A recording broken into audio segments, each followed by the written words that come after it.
Well, hello everyone, and welcome to our circle and Salve Women. For today, we're going to talk about my article, From Bully to Victim and Those Who Stand Between. So we're going to start with the game of tag. And as I mentioned in my article, I probably played it no more than 3, but I really can only recall playing twice in the school that I had attended. And it's funny because when you play a game of tag, obviously the object of the game is to pass the tag or the being it to someone else.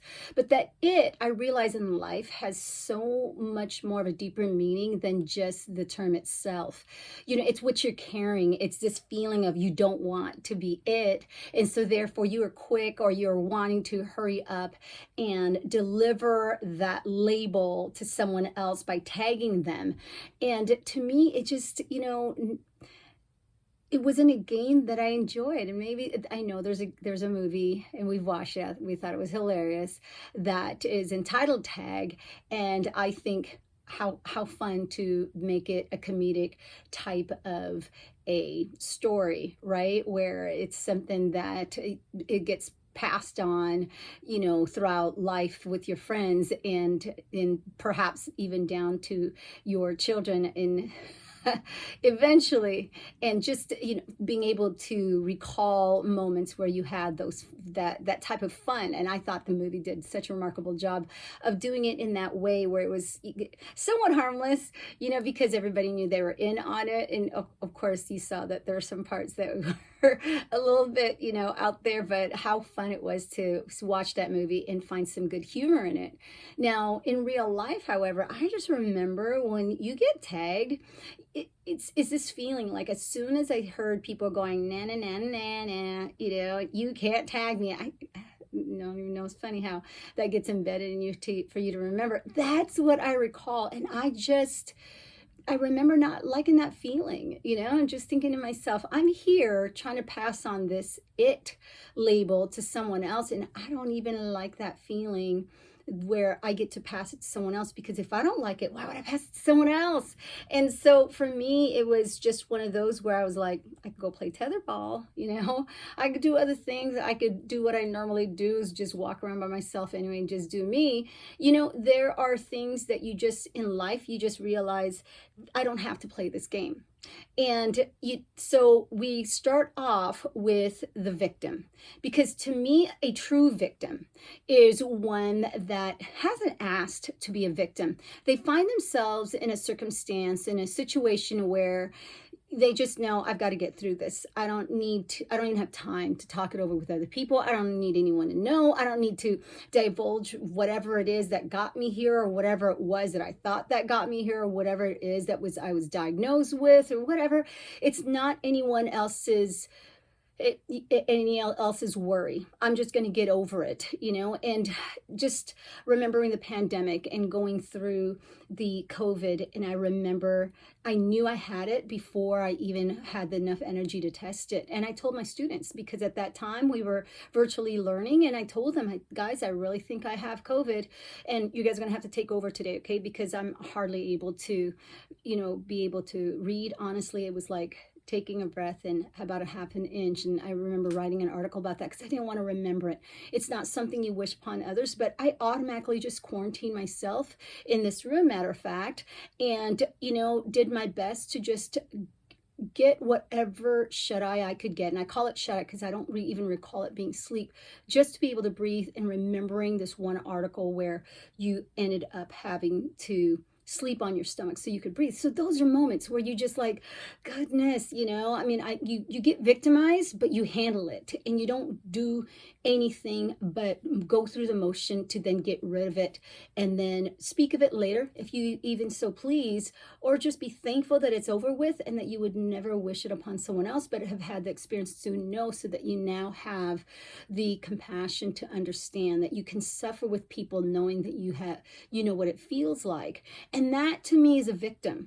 When a victim finds himself in the situation, they are doing their best to avoid trouble. They want peace. They want, it's like when students are just going through about their day, they're the ones that just want to embrace the sound life, of everything just being in order. And, you go from one class to another, and you may be able to say hi to people. You may get a laugh. You may get some good humor out of your day, or just a good story. And that's it. That's all you want, is no trouble at all.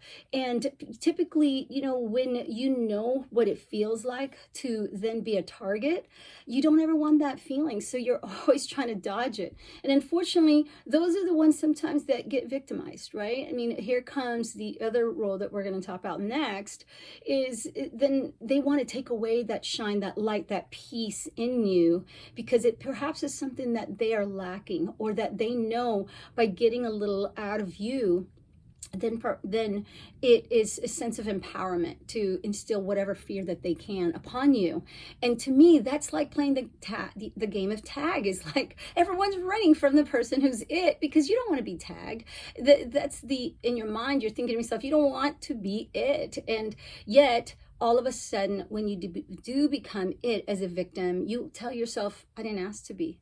I didn't play this game. I already feel victorious without it, so why would I even try and attempt to be part of something I don't like? And that, to me, is a real victim. We have to remember that, because I think this world sometimes, when we want something, some type of acknowledgement, we think that we have to share just things that are heavy, things that are sad, things that are difficult. And, mind you, if you do because you just need to air out a little bit, that's understandable. But all of a sudden, it's like, I always ask myself, what am I feeding this world? What is it that I am trying to do? Is this going to empower other people, or is it going to weaken them and think that they can go through the same or share the same thing? And then they're going to be looking for something that is negative or darker and without light to share, because they think, hey, if you got attention from that, then perhaps I could get attention from the same thing. And that is what I always have to deter from in a classroom, where it's like, as soon as I see someone going a different direction, other than the direction of pure light and just pure wisdom that we're trying to gain, and some really good structured understanding and learning, it's like, okay, what's going on? We got to get away from that. So the next one is, of course, then bully. And I think to myself, when you are it, you are the bully. And you know what? We have to take time to really understand that bullies didn't ask to be a bully at times. When they carry this heaviness, I recall have written an article where I had a colleague that would say, oh, I try to avoid that one person, because every time they talk to me, they always have something that is dark to say, that they want to share. And I turned it around saying, but maybe it's because they know you're powerful and strong enough to be able to carry some of their weight. And they thank me for that. It's like, I never looked at it from that perspective. I said, sometimes, granted that we don't want to carry other people's weight, sometimes all they need to do is just let it out, and then we can just decide not to keep it, right? Just kind of let it be air, and let them know that, get them that feeling that, hey, you were able to unload a little bit. And so a bully is trying to unload. They're trying to unload whatever it is that they have within them, that they may feel is something that sometimes they feel is like, hey, this got me stronger, this made me better, so now here I am doing this. Or, hey, I'm it and I don't want to be it, so here I'm going to pass it on to you. But the mindset, to me, because we're going to get into the very last one that I mentioned, it's not that they are sometimes the strongest, but perhaps they are seen as that, because typically there are going to be people leaning to the bully to be able to fight for everybody else, the one to direct everybody else, the one to lead everybody else. And so you have to not see sometimes the bully as someone to fear, but someone to go, okay, that person is trying to build up some strength to definitely show some power, that they have it within them for others to be intimidated by, or to be in fear of, and so forth. And that essentially, do you have to be? You don't have to sit here and say to yourself, oh, they're trying to scare me and therefore I'm scared. That's within your own choice. And that's what I think to myself, is the bully is just really trying to find someone else to pass on their own thoughts and feelings onto others. And so then we come to the upstander, because the upstander is like, I'm not having that, I'm not going to let you come here and just try to take over others. And I don't, I feel if it's wrong, it's wrong. And there's times where I think the upstander can definitely understand, a bully, a victim in the same way. And they know the reason for both, but they can be very voiceful. I had a classmate who's one of my cheermates in high school who stood up, and I think I've mentioned this in one of my other articles, is who stood up for a teacher where I did not know that the teacher had some type of, history of their own family when someone made a remark about their, their choice of life and of current life and so forth. And it really allowed me to grow up at that given moment and realize, wow, I hadn't known that about a person. And, mind you, my cheermate was still my friend thereafter, but I needed to hear that. I needed to hear her speak up on behalf of the teacher that had not been present, so that we could be well informed of what the teacher had gone through, regardless of what the teacher is choosing to be in a circumstance right now. And that to me was very telling in my heart, that, man, do I really feel that there are some really good people out there who can stand up to others and not essentially create madness, create trouble, but like just de-escalate a situation or just squash it. And then all of a sudden it's not a big deal anymore. That upstander can also be within your own self. If you are feeling victimized, I mentioned to you in my article where I'm like, done with this game, sorry, I don't want to play anymore. And I just walk away, and that is just that instantaneous. Sometimes I believe that that's why we struggle so much to get out of a game, because we think we have to play the game because we may lose people. But then you have to ask yourself, who am I losing? It's like they're probably going to be playing this game all the time. And if I don't want to play it, then I don't have to sit here and play with them. And if they're going to be playing other games, something that's more peaceful and more productive, something that we can get something out of where I would feel like it's all positive, then that's great. That'll be another day. But until now, I'm out. And that to me is that upstander, regardless if you're standing up for yourself or others. The other one's the bystander. And this one gets a lot of heat. And I recalled that in a room this year when we had a student saying, other people's problems, their problems, not mine. And I just thought to myself, I get it. I totally understand. Because when I had gotten interviewed, just one story that I shared in my article is that when I was interviewed to be a cheerleader, I remember saying something very similar. It's like, what do you do when your teammates have a problem? It's like, it's not mine. I honestly have always believed it's not my problem until you make it my problem. And I do my best to get away and stay away from madness or anything that's not necessary, because when you carry that, it takes away the glory of life. And, all of a sudden you are engulfed in what other people's heaviness is. And then you have to ask yourself, is this something they can work out? Is this something that they have in power in them to find that they're strong enough to fight? And if it's not their issue, they're trying to give you a problem about your life, it is not their problem. And so that way, a good way of addressing that is, focus on you, do you. And I say that always so lightly, giving credit to Kevin Hart, who would say that. And I've said that to my colleagues as well, is that when I say that, I recall Kevin Hart, comedian and actor and everything else that he's working on, I'm sure, is that, and I think he was co-producing a movie just recently that we saw. Anyhow, so, we look at ourselves and go, what, do you? Because if it's something that is going to help you grow, help you to be productive, progressive, in a way that'll inspire other people, do you? But then if you're trying to meddle with other people, it can really take away the so to speak, the sunshine in people's world, because all of a sudden you're trying to bring in the gray clouds and the rain.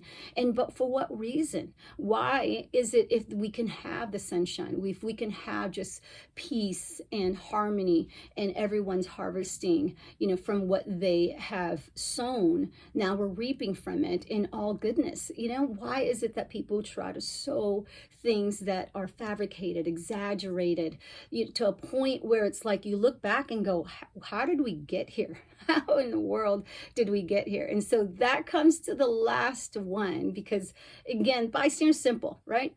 Don't want to have to deal with it or be a part of it unless I really have to. And it's sometimes it's like, if I can just focus on me, then it's all good. If everyone could just focus on themselves and then do the right to be good, or do good, or be in that good mind, then that would be the case of peace. And we'll get there eventually. I always say it's good to hope, so that we're progressing in that direction. But for the last one, the antagonizer, who I also put in the role as the instigator, that's a person who just has a lot of time in their hands, or that they have really embedded in them that to be a part of other people's lives, they have to create the drama, they have to create the problems. Guys and ladies, I see this all the time in my classroom. Or just out in the hallway. One of the fascinating things is when you get to stand outside and just observe, because you've been there, you remember. And like I say, I've been trained for this, where you see students trying to create something out of nothing. And I will say, hey, what's going on? If I get involved, when they come to me and they approach me, or I see something and I bring them forward, whether they're my students or not, it's like that team village of understanding that we try to de-escalate any situation that we possibly have empowered to be able to do. And so it's like, hey, what's going on, guys? And all of a sudden it's like, there's always this person that says, well, she said, or he said, and I felt that I had to tell her. And it was just like, why couldn't you, what would have been something that you could have done to then end this? Could you have said to this person, hey, you should try to work her out, or she didn't mean it this way, even if you felt like she did, just do something to decompress the situation, and just really not press up on what could be the madness that we obviously are starting to see here. What could we do to go backwards and say that? And I see a dissatisfaction on antagonizer, because the antagonizer unfortunately feels like that is their role, and without the role they are nobody. And it's such a sad feeling. I've seen people like that, where they feel like they have to create rumors, they have to create exaggerations, they have to create lies, they have to create stories, and just to a point where they feel like now they matter, now they have essentially a role. And I think to myself, how sad that you can't just be a peacemaker and think to yourself, guys, we're not playing any games here. This is real life, and people are getting hurt, because that is what happens when people forget about other people's feelings. They're all about involved in themselves and being this hero that essentially has really done nothing. And that's what I refer to as being a zero, and not to try to be hurtful, but really, what have you substantiated in the productivity of progress? And how are we evolving from this, so that we can look upon you and go, man, they were there for me to help me be a better person. They were here to make this better than what it was, instead of worse.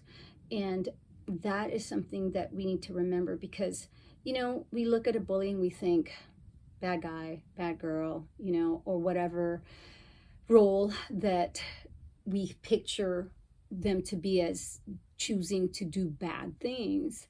And we think to ourselves, did they do it alone? Even though they may have. Who got them to feel that way? Who got them to think that they had to do what they did, and to create a victim situation, to then now have an upstander feel like they have to get involved, and now a bystander watching all of this? Who antagonized that? And that's how I look at the world. I'm not perfect. You're not. And, if you think you are, awesome, go with that, But I know I've gotten to a time in my life where I think to myself, what more can I learn of me to then eventually get to excellence, because I already admitted there's no such thing as perfection on my part. It is really more of knowing that when I am up and facing God and he looks at me and goes, okay, tell me what you have done to make this world a better place, I will hopefully have a list, and I will hopefully have some things that he will have discovered in me or pointed out in me that even I didn't think was even a big deal, but to him it was. And that is what I think is most important for all of us, is don't antagonize the world. You know, we are all trying to do the best we can. We all want to be seen. We all want to be valued. We all want to be validated. That's real, because each and every one of us is a masterpiece, and we all think we're special in our own way. But if it means to hurt other people, if it means to cause problems for the world, you have to ask yourself, even though it may not be hurting me right now, how will this be hurting me in the near future? How will this be hurting the world? How will this be hurting other people and their loved ones?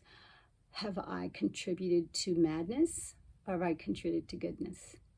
So in the words of my mother, God bless us all. Have a great day, everyone. You can read my article about the blades hitting my head. But you know what? It's all good, right? We all learn, and it's a beautiful thing to grow from it all. Have a great day. Thank you so much for listening.